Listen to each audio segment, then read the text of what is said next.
تقدیر کیا ہے؟ اگر سب کچھ پہلے سے ہی لکھا لکھایا ہے تو ہم اپنے اعمال کے ذمہ دار کس طرح ہوئے؟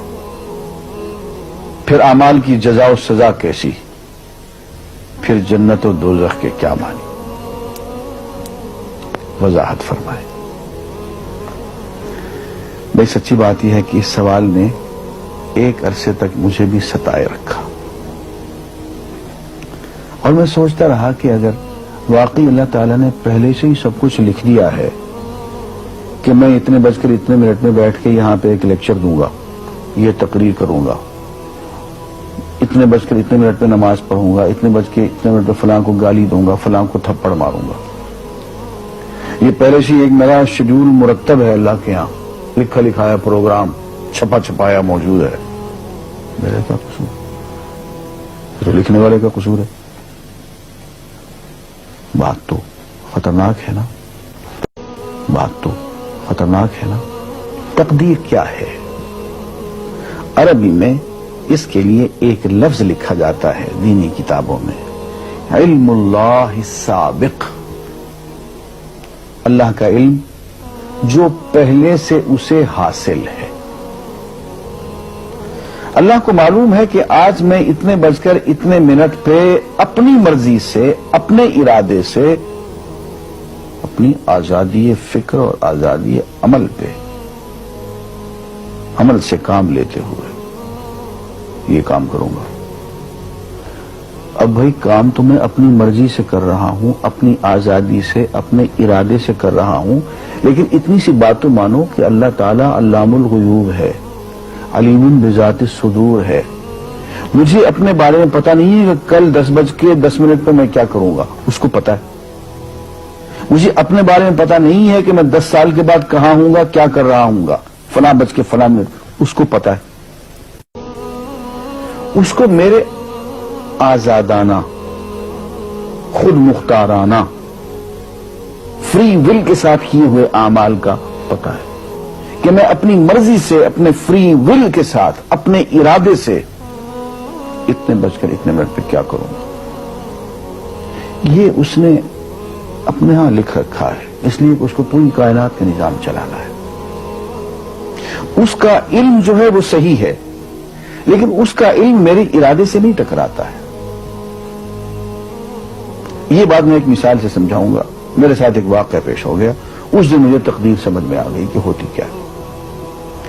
1971 کی بات ہے کہ یہاں اکاؤنٹنٹ جنرل آفس میں ڈپٹی اکاؤنٹنٹ جنرل تھا۔ اس زمانے میں ایک مشہور نجومی تھا شیخ صادق، یہاں قلعہ گزر سنگھ میں رہتا تھا۔ وہ پتہ نہیں بیچارہ زندہ ہے یا فوت ہو گیا۔ انہوں نے دروازہ کھولا، میرے کمرے میں آ گیا۔ کیا صاحب، ہم آپ کی خدمت کرنا چاہتے ہیں، ہم آپ کو مستقبل کے بارے میں کچھ بتانا چاہتے ہیں۔ میں نے کہا میرے پاس فضول باتوں کے لیے وقت نہیں ہے، میں علم نجوم وغیرہ کو، اس قسم کے یہ فضول باتوں کو میں نہیں مانتا ہوں، مشغول آدمی ہوں، ان چکروں میں مجھے مت ڈالو۔ انہوں نے کہا سر مجھے صرف 1 منٹ تو آپ دے دیں۔ میں نے کہا ہاں 1 منٹ دیتا ہوں۔ اس نے ایک بہت بڑا کاغذ میرے سامنے لکھا جس پہ 40 خانے بنے ہوئے تھے، 40 چیزوں کے نام لکھے ہوئے تھے، مختلف چیزوں کے نام، کتاب، قلم، اینک، کاپی، دوات، پینسل، میز، بادل، برکھا، مسجد، مندر، ایسی ایٹ رینڈم چیزوں کے نام، 40 چیزوں کے نام لکھے ہوئے تھے۔ وہ کہنے صاحب آپ ان میں سے کسی ایک چیز پہ انگلی رکھ دیں یا اس کا نام آپ اس کاغذ پہ لکھ دیں۔ اور مجھے یہ کہتے کہتے اس نے ایک پیس آف پیپر میری میز سے اٹھایا اور اس پہ کچھ لکھا اور اس کو یوں الٹا کے رکھ دیا۔ میں نے کہا تم نے یہ کیا کیا؟ کہنے لگے جی میں نے وہ چیز لکھ دی ہے، وہ نام جو ابھی آپ لکھیں گے۔ تو اب میں پریشان ہو گیا۔ تماشا کی بات ہے نا کہ جو چیز میں سوچ سوچ کے اپنے ارادے سے، اپنی مرضی سے ابھی لکھوں گا، اس نے پہلے جو لکھے وہاں رکھ چھوڑ دیے میرے سامنے۔ اب میں سوچ میں پڑ گیا کہ یار وہ چیز لکھوں جو اس نے نہ لکھی ہو، کبھی میں اس کا ارادہ کروں، کبھی اس کا ارادہ کروں، میں تنگ آ کے آخر میں نے کسی ایک چیز کو لکھ دیا کہ میری یہ ہے۔ اس نے جب وہ الٹایا تو وہ وہی چیز نکلی۔ اب پتہ نہیں یہ کیا چکر تھا اس کا، خدا ہی جانے۔ کوئی اس کا علم ہوگا، کوئی فن ہوگا، کوئی تک بازی ہوگی، تک بندی ہوگی کوئی. لیکن اس دن مجھے پتا چلا کہ یار اس کو جو کچھ میں نے لکھا ہے اپنے ارادے سے لکھا ہے، اپنی مرضی سے لکھا ہے، اس سے پابند ہو کے نہیں لکھا. کبھی اس پہ انگلی لگاتا تھا، کبھی اس پہ آخر چن کے ایک لکھا میں نے. لیکن اس کمبخت کو پہلے سے پتا تھا کہ میں کیا لکھنے والا ہوں، اور اس نے پہلے سے وہاں لکھ کے رکھا ہوا تھا. میں نے کہا یار ایک محدود علم والا آدمی میرے آئندہ کے اعمال کو اپنے ہاں لکھ کے رکھ سکتا ہے. چن کے وہ عمل میں اپنی مرضی سے کر رہا ہوں، اپنے ارادے سے کر رہا ہوں، کوئی مجبوری نہیں ہے اس میں.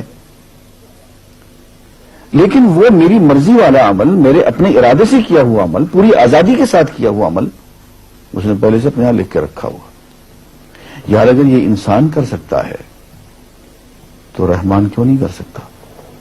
اس نے میرے سارے اعمال جو میں آئندہ چل کے کرنے والا ہوں، وہ سارے کے سارے اعمال اس نے اپنے یہاں لکھ کے رکھے ہیں.